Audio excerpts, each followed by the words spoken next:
Throughout human history, major discoveries have pushed the world forward in ways people at the time couldn't have possibly imagined. But while you might assume that every amazing archaeological find or scientific discovery was the result of careful planning, that wasn't always the case. Some of the biggest breakthroughs ever weren't even done intentionally. Today, we're taking a look at some major discoveries that were made by total accident. But before we get started, be sure to subscribe to the Weird History channel and let us know in the comments below what other historic breakthroughs you would like to hear about next. Okay, time to uncover some interesting discoveries. But this time, on purpose.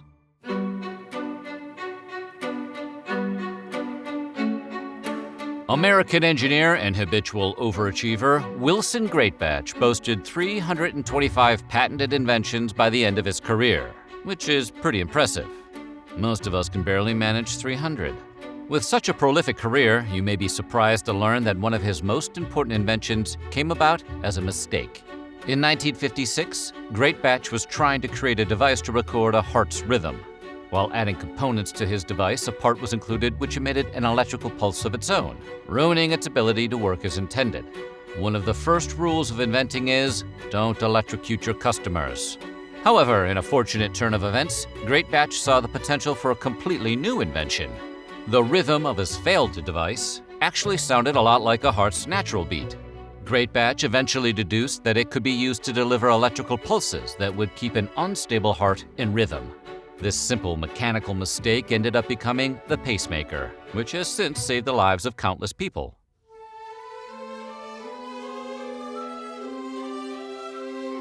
It's generally a good idea to finish all your projects before taking a vacation, unless you want to come back to a pile of angry emails.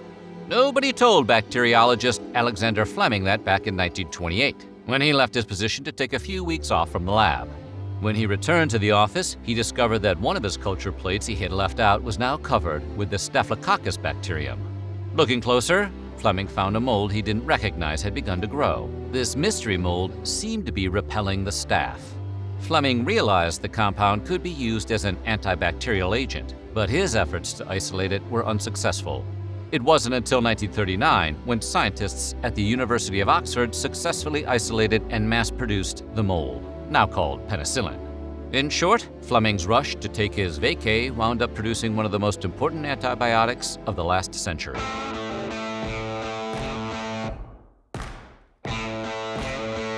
In September of 1940, a group of men were walking a dog named Robot when the dog suddenly disappeared into a hole in the ground. More historical anecdotes should begin with a dog named Robot. When they went into the hole after him, they discovered a large cavern, the walls of which were covered with incredibly ornate and unspoiled cave paintings. A total of about 600 paintings decorated the cave walls. When the artwork was analyzed, it was found to be an astonishing 17,000 years old. The paintings and stone carvings depicted a wide array of animals like stags, horses, and buffalo, as well as a few mythical creatures such as a man with a bird head. You know, standard myth stuff. This impromptu spelunking trip had accidentally provided historians with a priceless cache of ancient artwork, providing invaluable insight into what human life was like thousands of years in the past. Nice work, Robot.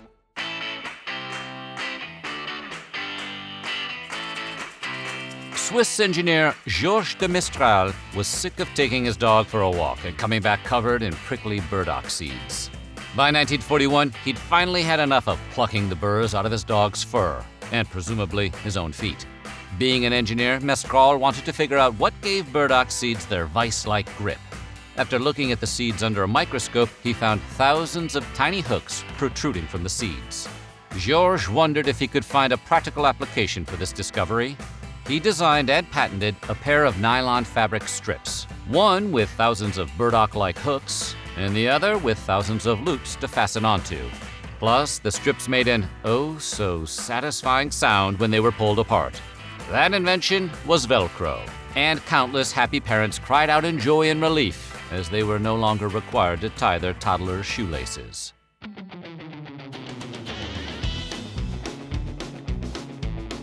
If you've heard it once, you've heard it 1,000 times. Don't bring your lunch too close to a magnetron tube.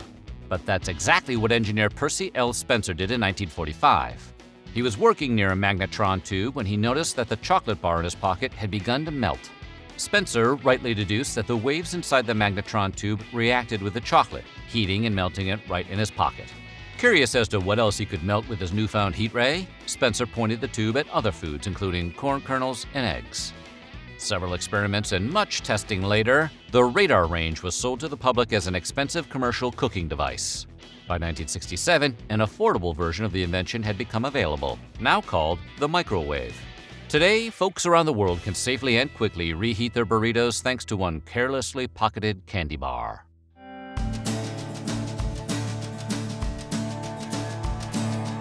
Back in 1848, explosive nitroglycerin was a hot item for all your everyday blasting needs. The only problem was the unpredictable compound might blow you to smithereens. Enter Alfred Nobel, as in the founder of the Nobel Prize. But well before all that, Nobel was working to find a safer way to work with nitroglycerin. So naturally, he carried this dangerous substance around in his pockets. It wasn't until some of the liquid leaked out of his pocket cask and onto the ground that he finally discovered a solution. Tiny organisms on the ground were binding with the nitroglycerin and turning it into a kneadable paste.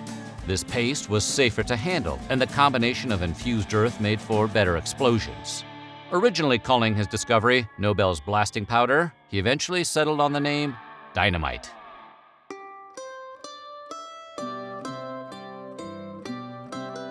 These days, the Kellogg's are associated with breakfast cereal and cartoon mascots, which, all things considered, is a pretty bodacious legacy.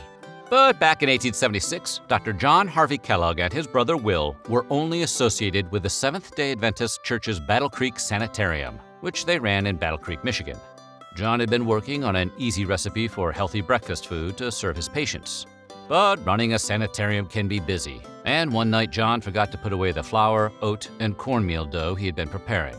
The next time workers saw the dough, it was fermented and easily rolled into thin sheets.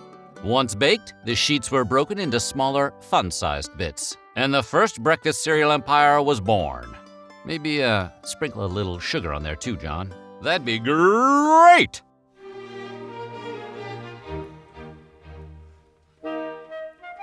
John Lee and William Perrins were drugstore owners in Worcester, England. In 1835, they had a regular customer from India who dearly missed the taste of the fish sauce he enjoyed back home. The customer commissioned Lee and Perrins to try their best to concoct a similar sauce for him. But what they wound up creating was a little too potent to keep in their store. It was so smelly that they stashed the failed sauce in the basement and forgot about it for nearly 2 years. We get it. Every one of us has screwed up a recipe so bad we want to hide it underground. Lee and Perrins rediscovered their stinky concoction while cleaning out the basement. But by that time, the sauce had fermented into a pretty delicious condiment. They named it Worcestershire sauce, and marinated meats have never been the same.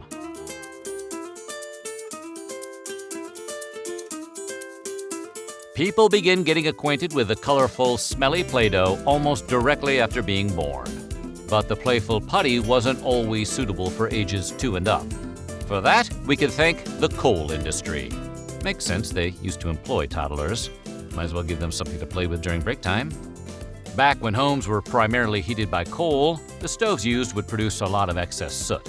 And that soot usually ended up all over the wallpaper. Kroger grocery stores were looking for a new way to clean the coal-stained wallpaper. So they hired Cleo McVickers of the family-owned Cuthall Products Cleaning Supply Company to come up with a solution. He threw together a substance made from flour, salt, water, borax, and mineral oil that sounds like he was just rolling the dice for a paycheck. But it worked like a charm. The substance was able to lift the soot right off. The 1950s saw a decline in coal heater homes and, in a completely unrelated situation, the passing of McVickers. It seemed like his doughy concoction had cleaned its last wall. Cleo's son took up the business after he passed and, at the recommendation of his school-teacher sister-in-law, began to market the dough as an art supply instead of a cleaning product. The putty was renamed Play-Doh, and while it has since changed manufacturers several times, it's still just as popular as ever. And it still serves its original purpose of picking up all the crap it touches.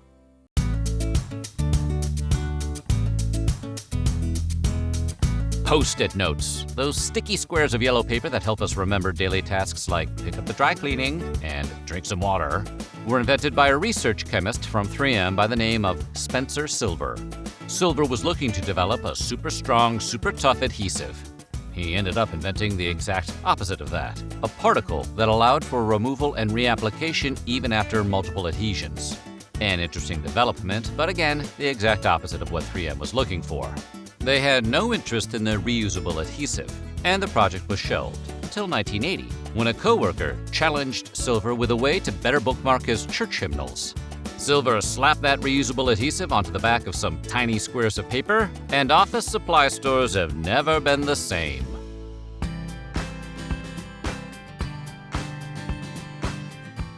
We don't need to tell you that times were tough in the 1940s. In the aftermath of World War II, many items we take for granted today, such as cocoa, became difficult to obtain. But an ambitious snack designer named Pietro Ferrero was determined to keep the world snacking by finding a proper and delicious alternative to that sweet, sweet chocolate. Using only the smallest bits of the precious cocoa, Ferrero concocted a loaf made from sugar and hazelnuts that was perfect for spreading. The result was a massive success that eventually found its way across several continents. In 1964, the spread was renamed Nutella. In your face, Coco.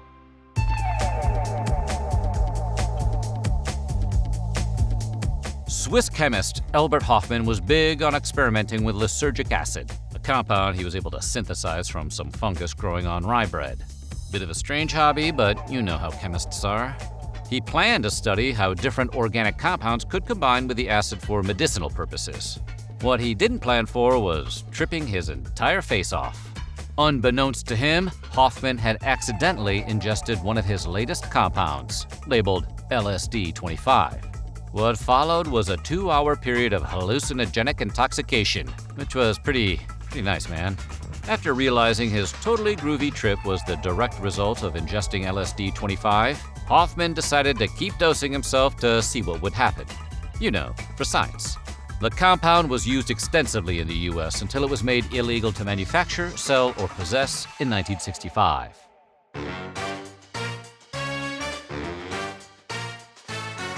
A big problem any sailor faces is keeping their stuff from bouncing all over the ship while navigating rough seas. Navy engineer Richard James knew this and was working on a way to keep important equipment stable during missions at sea using metal coils. James tested several coils of varying thickness during the testing phase, but none proved to be strong enough. After tossing one failed prototype on the floor, James noticed that the coil flopped end over end, and the movement kind of looked like it was walking. With the keen insight possessed by every inventor throughout history, he thought, I could probably sell this thing to children. James's wife named the funky little spring the Slinky. The couple went on to market the popular toy, which is still rolling downstairs alone or in pairs to this very day. So what do you think? Which one of these accidental innovations surprised you the most? Let us know in the comments below, and while you're at it, check out some of these other videos from our weird history.